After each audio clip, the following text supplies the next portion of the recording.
Líos amorosos. Manual no autorizado del desastre sentimental. Capítulo 9. El problema no eras tú, pero tampoco eras tan inocente. Hay una versión muy cómoda del desamor.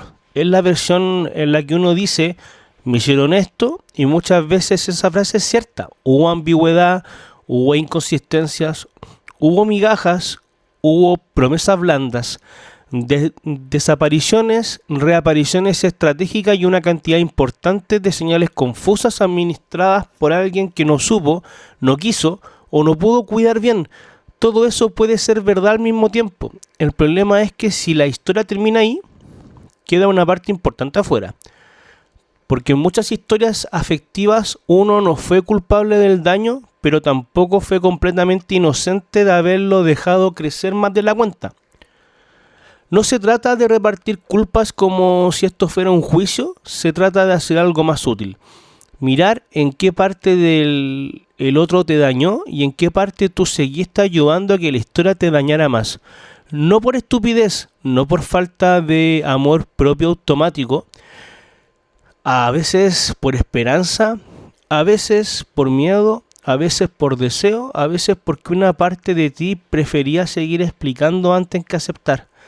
Esa diferencia importa mucho, porque la culpa mira hacia atrás para castigar. La responsabilidad mira hacia atrás para entender.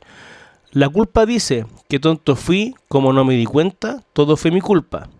La responsabilidad dice, no causé todo esto, pero puedo mirar que elegí no ver. No controlo lo que hizo el otro, pero sí puedo revisar cómo respondí. No se trata de pegarme, se trata de aprender dónde perdí claridad. Podría decirse así, la culpa te deja sentado en el tribunal, la responsabilidad te lleva al taller. Y eso es importante porque cuando uno queda solo con la versión de me pasó esto, corre un riesgo, aprender muy poco, puede salir dolido, indignado, incluso con razón. Pero si no mira su parte, queda demasiado expuesto a repetir la misma dinámica con otra cara, otra voz y otro perfume. Porque muchas veces las señales estuvieron bastante claras antes del final. Esa es una verdad incómoda. Lo que terminó rompiéndonos ya venía avisando, tal vez no con volumen máximo, tal vez no con una escena definitiva, pero sí en pequeños gestos, repeticiones evasivas, ritmos, silencios y contradicciones que fuimos convirtiendo en algo menos grave de lo que eran. Hay una mini historia muy típica. Una mujer termina una historia llorando porque él de la nada se volvió inconsistente, desapareció o no quiso definir. Cuando revisa la historia con más honestidad, se da cuenta de algo molesto. Ya en el segundo mes le molestaban exactamente las mismas cosas que la destruyeron en el sexto. La diferencia no fue la aparición de nuevas señales. La diferencia fue que al principio todavía tenía más esperanza que lucidez. No siempre nos faltó información, a veces nos sobró deseo. Eso pasa muchísimo. Cuando queremos que algo funcione, la percepción se vuelve selectiva. Empezamos a hacer una edición emocional de la realidad. Los gestos buenos se agrandan, las señales malas se relativizan, las inconsistencias se convierten en complejidad, la falta de claridad se vuelve proceso, la ausencia se vuelve mal momento. No es que inventemos una historia completamente falsa, es que la narramos de una forma más soportable. Es como poner una luz cálida sobre una pared agrietada, la grieta sigue ahí, pero se ve menos brutal. Una persona desaparece 3 días y luego vuelve con un mensaje precioso. En vez de mirar los 3 días, uno se queda con el mensaje. Otra responde con intensidad una noche y luego pasa una semana rara. En vez de medir la semana, uno usa la intensidad de esa noche como prueba del fondo. Al final la frase linda empieza a pesar más que el patrón. Y cuando una frase pesa más que una estructura, la lucidez ya está empezando a ceder. Pensemos en una escena muy reconocible. Alguien te dice, perdón, es que estoy pasando una etapa muy difícil, pero me importan mucho y eso te toca. ¡Claro que te toca! Te humaniza, te sensibiliza, te invita a comprender. El problema aparece si esa frase empieza a justificar 6 meses de indefinición, ausencia, confusión y desgaste. Ahí ya no estás solo comprendiendo, estás financiando una versión benévola de una realidad que no mejora. Eso no te vuelve ingenuo, te vuelve humano, pero también te vuelve participante. Porque la fantasía también es una forma de participación. No solo colaboramos con la historia quedándonos físicamente, también colaboramos imaginando demasiado, invirtiendo en potencial, defendiendo una versión futura del vínculo que el presente nunca termina de respaldar. A veces no sosteníamos la relación real, sosteníamos la versión que podría existir si el otro se ordenaba, sanaba, cerraba ciclos, aclaraba lo que sentía o finalmente hacía lo que venía insinuando desde hacía meses. Es como invertir en una empresa que nunca dio ganancias solo porque el PowerPoint de presentación era espectacular. Hay personas que no pueden hablar del presente del vínculo, pero hablan hermosamente del futuro posible. No pueden decir que tienen hoy con claridad, pero sí pueden describir con detalle lo que podría llegar a ser si ciertas condiciones se dieran. En esos casos ya no está habitando la realidad, se está sosteniendo la expectativa, y eso también agota, porque no solo te rompe lo que pasa, también te rompe lo que sigues imaginando que podría pasar. Una historia breve lo muestra bien. Sebastián lleva meses viendo a alguien que nunca termina de entregarse del todo. Cuando están juntos siente conexión, cuando se distancian siente vacío. Si uno le pregunta qué le da concretamente esta relación, su respuesta es pobre, poca claridad, un ritmo inestable, muchas dudas. Pero si uno le pregunta qué cree que podría pasar si ella se acomodara un poco, ahí aparece una narrativa llena de épica. Sebastián no está enamorado solo de lo que vive, también está comprometido con una versión futura que de momento solo existe en su cabeza. Y mientras esa versión futura sigue viva, él sigue. Y ahí aparece otro punto débil, lo que uno toleró por miedo a perder. Muchas veces el deterioro emocional no viene de un solo golpe, viene de todo lo que uno empezó a aceptar para no quedarse sin la persona, bajar necesidades, evitar conversaciones incómodas, fingir que algo no molesta, hacerse el relajado cuando por dentro hay ansiedad, normalizar respuestas pobres, aceptar tiempos que no hacen bien, esperar señales mínimas como si fueran mucho.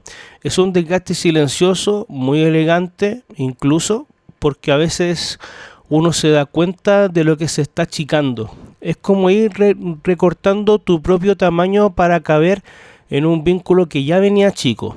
Al principio parece una pequeña concesión, no dicen nada esta vez, después toleras otra cosa, luego una más, hasta que un día descubres que ya no estás pidiendo casi nada. No porque no necesiten nada, sino porque aprendiste que pedir podía poner en riesgo una historia que no querías perder. Y ahí el problema ya no es solo lo que el otro hace, también es lo que uno empieza a permitir. Hay frases que lo delatan muy bien. No quería presionarlo, no quería parecer intensa, preferí esperar un poco. No dije nada porque estaba viendo qué pasaba. Yo confié. Y sí, quizás confiaste, pero a veces también evitaste preguntar para no romper la fantasía. A veces no quisiste mirar de frente porque la conclusión dolía demasiado.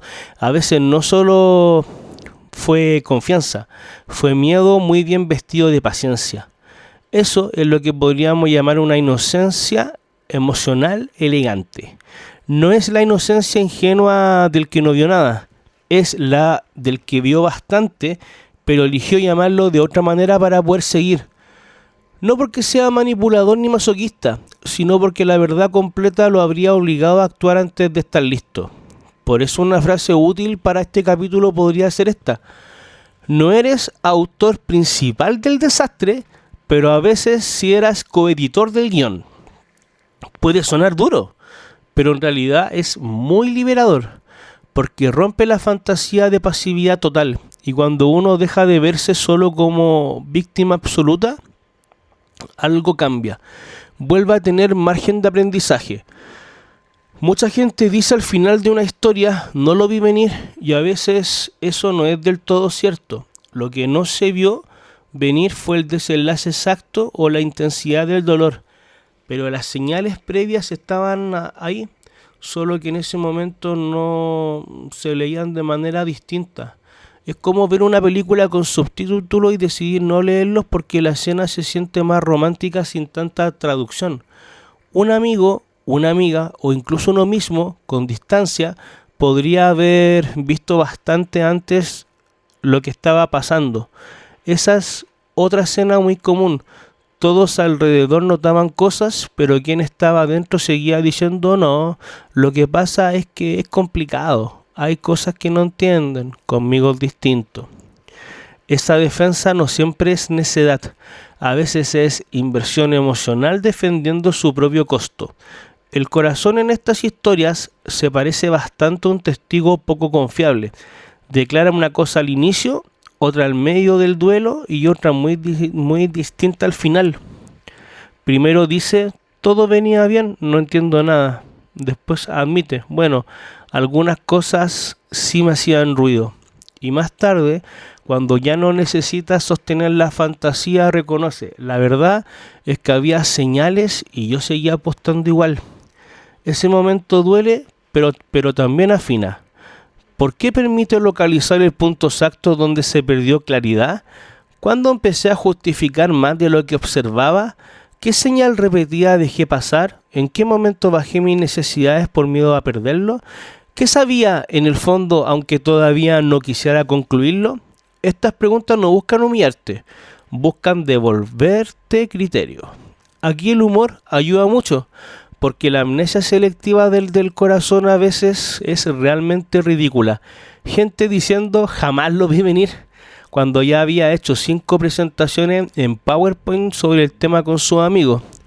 Personas sorprendidas por conductas que el otro ya había mostrado varias veces, solo que en formato de adelanto el clásico yo pensé que iba a cambiar, dicho con una fe que no se aplica ni en compañías telefónicas. Todo esto es trágico, sí, pero también bastante cómico cuando uno se lo mira con un poco de distancia. Y esa distancia hace bien, no para burlarse del dolor, sino para convertirlo en aprendizaje en vez de convertirlo en identidad. Porque eso es lo que desenvuelve mirar la propia parte, poder. No el poder de controlar retrospectivamente lo que pasó, ese ya no existe. Pero sí el poder de notar en la próxima historia cuando algo empieza a oler parecido, cuando estás justificando de más, cuando el potencial ya le ganó demasiado al terreno de la realidad, cuando estás entendiendo todo del otro pero cada vez menos de ti mismo de esa escena, cuando la esperanza ya se volvió más grande que los hechos. En ese sentido, reconocer tu parte no te achica, te afina, te permite decir, la próxima vez no voy a negociar tan caro contra mí mismo. No voy a llamar proceso un patrón repetido. No voy a confundir una frase linda con estructura. No voy a romantizar la inconsistencia tan rápido. No voy a seguir editando señales que ya están bastante claras. Eso no significa volverse frío, cínico, desconfiado. Significa algo más útil. Aprender el punto exacto donde el amor empezó a quedarse sin realidad y tú seguiste sosteniéndolo con interpretación.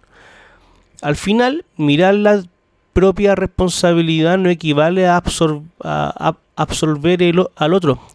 Equivale a dejar de contar la historia como si hubieras estado completamente dormido todo el tiempo. Sí, hubo daño. Sí, hubo cosas ajenas que no eran tuyas de resolver. Pero también hubo una parte propia que sostuvo, explicó, justificó y toleró más de lo que le hacía bien. Y ver eso no achica el dolor, lo vuelve útil, porque a veces el aprendizaje más profundo no está en entender por qué el otro hizo daño, sino en notar cuánto de todo eso también sostuvo una necesidad tuya, de ser elegido, de no quedarte solo, de sentirte suficiente, de creer que esa historia podía salvar algo más grande que el vínculo mismo. Ahí aparece una verdad todavía más difícil, pero mucho más honesta. En ciertas historias, lo que dolía no era solo amor, también era necesidad.